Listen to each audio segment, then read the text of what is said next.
Rien ne va plus en France, en tout cas c'est l'impression que j'ai, mais alors là, dans la construction, c'est impressionnant. Le secteur de la construction est en train de s'effondrer sous nos yeux.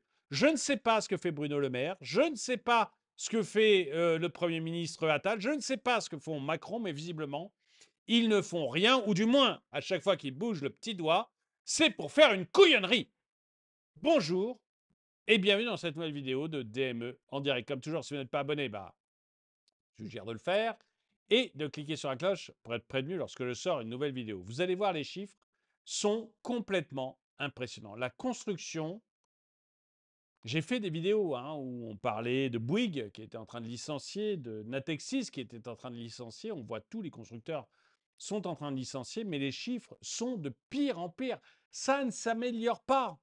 Contrairement à ce qu'essayent de nous faire croire certains, ça ne s'améliore pas du tout. Le neuf plonge, continue de plonger, notamment à cause de lois totalement imbéciles écologiques. Mais comme ce sont des lois écologiques, on n'a pas le droit d'y toucher. Emmanuel Macron ne veut surtout pas y toucher. Résultat, on a un secteur qui va continuer à s'engouffrer. Le secteur de la construction, pilier fondamental de l'économie, traverse une tempête sans précédent. Les récents chiffres du premier trimestre 2024, annoncés par la Fédération des promoteurs immobiliers, révèlent une nouvelle descente aux enfers. Une nouvelle descente aux enfers. Vous voyez un peu le langage utilisé. Plongeant le marché immobilier dans une crise d'une ampleur inquiétante. Les indicateurs clés ne laissent guère place à l'optimisme. Les permis de construire pour les logements collectifs ont chuté de 7,6%, témoignant d'une confiance déclinante des investisseurs et des ménages sur un marché incertain. Mais comment vous voulez avoir confiance en ce moment? Comment vous voulez avoir confiance en ce moment? Je suis en train de prévoir actuellement. Il y a deux vidéos. Il y en a une que je vais sortir ce soir sur ma chaîne principale sur l'or. Les gens achètent de l'or à tour de bras. Pas que les Français, mais les Français aussi. Parce qu'ils n'ont pas confiance dans l'avenir. Mais les banques centrales elles-mêmes achètent de l'or à tour de bras parce qu'elles n'ont pas confiance en l'avenir. Et en France, c'est quelque chose de frappant. Comment vous pouvez avoir confiance? On a renvoyé notre budget, je prépare une deuxième vidéo, probablement pour la fin de la semaine. On a renvoyé notre budget à la Commission européenne, vous savez, comme tous les ans, pour dire ce qu'on va faire, surtout qu'on est quand même très, très mauvais sur les déficits et très, très mauvais sur la dette. Donc on a envoyé ça à la Commission européenne. Ça les a fait marrer. Ça les a fait marrer. Ils ont dit, ce n'est pas réaliste. Comment voulez-vous que la population ait confiance? Et la réaction de Bercy, c'est si, ça va marcher. Vous vous rendez compte? Comment vous voulez avoir confiance? Et si vous n'avez pas confiance, après, comment vous voulez investir de manière massive dans l'immobilier? J'ai fait des vidéos, j'arrête pas de faire des vidéos sur les squats tous les week-ends. J'essaye de faire une vidéo sur les squats. Ça n'arrête pas. Et on se fout totalement des propriétaires. On se fout de ce qui leur arrive. Comment voulez-vous que ça marche? Comment voulez-vous que les gens aient envie d'investir dans l'immobilier?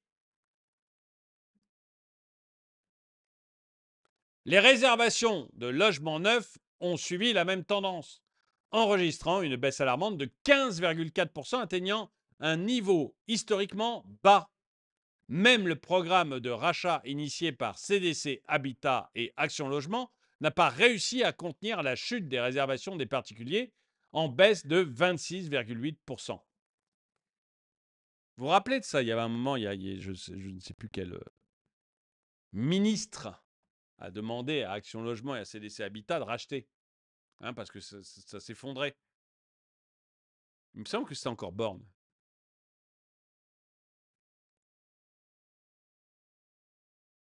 Conseil d'amis au gouvernement, si on peut dire d'amis,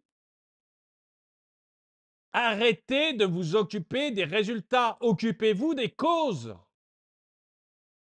Vous faites que mettre des pansements sur des cancéreux. Occupez-vous des causes. Et les causes, vous êtes à l'origine de chacune d'elles. Occupez-vous des causes. Les causes, c'est vos normes totalement débiles. Entre autres.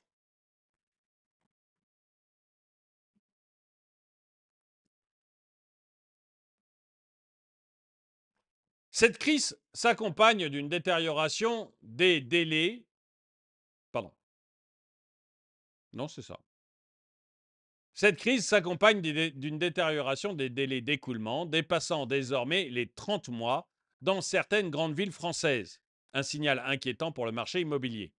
Malgré cette pénurie potentielle, les prix de détail connaissent une légère augmentation de 1,9%, un phénomène paradoxal qui reflète des déséquilibres fondamentaux du marché.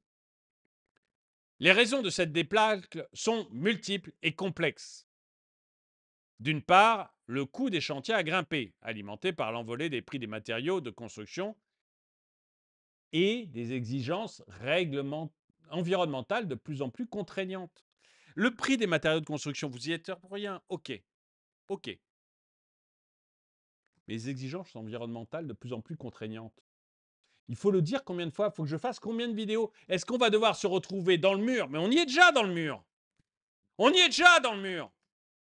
Mais si à un moment vous pouvez réagir avant le problème. Les normes environnementales, c'est simple. C'est pas moi qui le dis, c'est la FFB, c'est tout le monde. Tous les gens un tout petit peu cortiqués disent que c'est le problème. Qu'est-ce que vous attendez? Vous n'avez pas marre de faire des génuflexions devant Gaïa?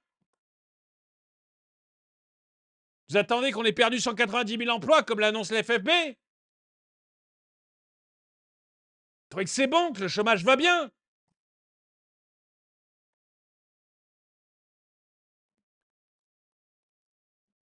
D'autre part, la demande s'est effondrée, minée par des conditions de financement défavorables et la suppression de niches fiscales incitant à l'investissement immobilier.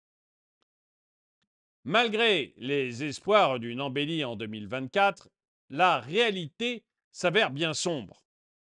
Les perspectives pour le reste de l'année demeurent incertaines, avec une FPI, Fédération professionnelle de l'immobilier, qui sonne l'alarme et prédit une nouvelle vague de suppression d'emplois dans le secteur de la construction.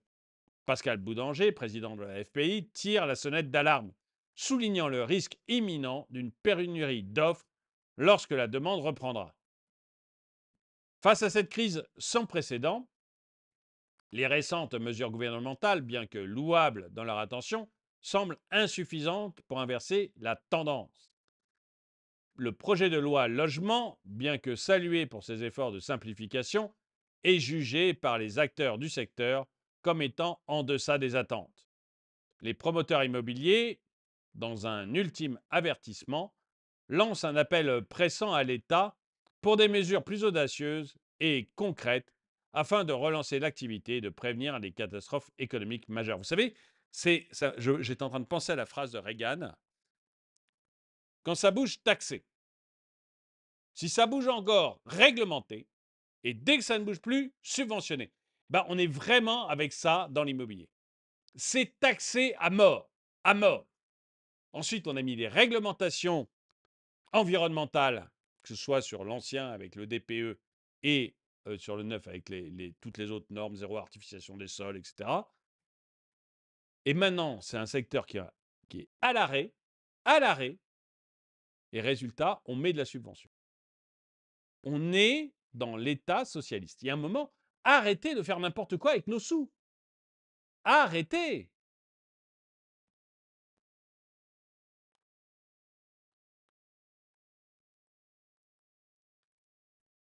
Dans un contexte où la confiance des acteurs économiques est essentielle pour stimuler l'investissement et la croissance, il est impératif de rétablir la stabilité et la confiance dans le marché immobilier. Sans cela, l'été qui s'annonce risque d'être non seulement chaud, mais également torride sur le plan économique, avec des conséquences potentielles dévastatrices sur l'ensemble de l'économie mondiale. Et après, on aura l'an prochain Bruno Le Maire tout étonné qui dit « Ah mince, Le déficit est 2 fois plus important que prévu. Oh! Si quelqu'un avait pu me l'avertir, personne ne l'a vu. C'est ce qu'il a dit, non? Personne ne l'a vu. Regarde ma chaîne. Je l'avais indiqué dès juin. Écoute le Haut Conseil économique. Après tout, il t'est rattaché. Il t'avait averti. Dis pas que personne ne l'avait vu. Et là, c'est clair qu'on va au-devant de drôles de surprises à la fin de l'année aussi. Arrêtez de prier Gaïa et laissez les entreprises faire leur boulot. C'est simple. On ne vous demande même pas d'argent public. Arrêtez de prier Gaïa. Laissez les entreprises faire leur boulot. Et vous, dites-moi, vous qui regardez cette vidéo, dites-moi ce que vous en pensez. Est-ce que vous êtes d'accord avec moi qu'il est temps que le gouvernement arrête de prier Gaïa, que le gouvernement arrête de mettre des normes dans tous les sens et qu'il laisse un petit peu le secteur privé faire son travail? Parce que là, on va au-devant d'une grosse catastrophe. En tout cas, merci d'avoir regardé cette vidéo. Mettez-lui un pouce vers le haut, commentez-la, partagez-la. Merci à tous ceux qui soutiennent la chaîne. Et moi, je vous dis à très bientôt.